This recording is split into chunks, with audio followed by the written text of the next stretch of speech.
Rapid action battalion বা র্যাবের নাম পরিবর্তন করে পুনর্গঠন করতে যাচ্ছে স্বরাষ্ট্র মন্ত্রণালয়।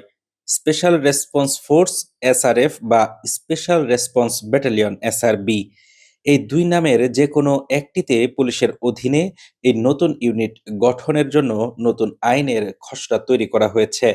তবে জাতিসংঘের সুপারিশ ও মানবাধিকার কর্মীদের দাবি সত্ত্বেও প্রস্তাবিত খসড়ায় সশস্ত্র বাহিনীর সদস্যদের প্রেষণে রাখার সুযোগ বহাল থাকছে।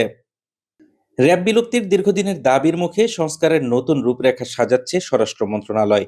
তবে নাম পরিবর্তন হলেও কার্যত র্যাবের বিদ্যমান জনবল, অস্ত্র, সরঞ্জাম ও অবকাঠামো নতুন ইউনিটের অধীনেই রূপান্তর করা হচ্ছে।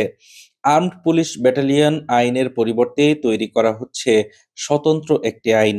প্রস্তাবিত নতুন ইউনিটের নাম হতে পারে স্পেশাল রেসপন্স ফোর্স এসআরএফ কিংবা স্পেশাল রেসপন্স ব্যাটালিয়ন এসআরবি।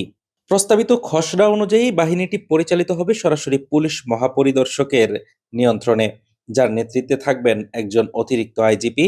তবে মানবাধিকার সংস্থা ও গুম সংক্রান্ত তদন্ত কমিশনের সুপারিশের বিপরীতে গিয়ে সশস্ত্র বাহিনী ও অন্যান্য শৃঙ্খলা বাহিনী থেকে প্রেষণে সদস্য নেওয়ার নিয়ম এবারও বহাল থাকছে। শুধু নাম বা পোশাক পরিবর্তনের মাধ্যমে র্যাবের সংস্কার হবে না, আইন শৃঙ্খলা রক্ষা পুলিশের পেশাগত দায়িত্ব।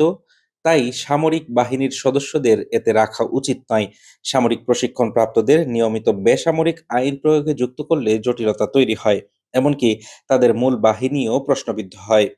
খসড়ায় নতুন বাহিনীকে কেবল অভিযান ও গ্রেপ্তারের মধ্যেই সীমাবদ্ধ রাখা হচ্ছে না, তাদের দেওয়া হচ্ছে সরাসরি ফৌজদারি অপরাধ তদন্তের পূর্ণাঙ্গ ক্ষমতা।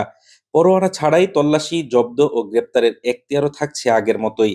তবে নাগরিকদের অভিযোগ নিষ্পত্তিতে যে ৫ সদস্যের কমিটির প্রস্তাব করা হয়েছে তার প্রায় সবাই প্রশাসনিক কর্মকর্তা হওয়ায় বাহিনীর জবাবদিহি নিয়ে প্রশ্ন তুলছেন সংশ্লিষ্টরা। ইতিমধ্যেই স্বরাষ্ট্র মন্ত্রণালয়ে এ নিয়ে উচ্চ পর্যায়ের বৈঠক হয়েছে। আগামী ২৯ জুলাই সব মন্ত্রণালয়ের মতামত নিয়ে খসড়াটি চূড়ান্ত করার কথা রয়েছে।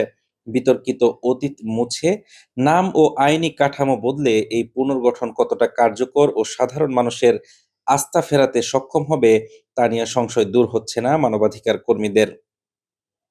হাফিজুর রহমান তুষার, ঢাকা টুডে।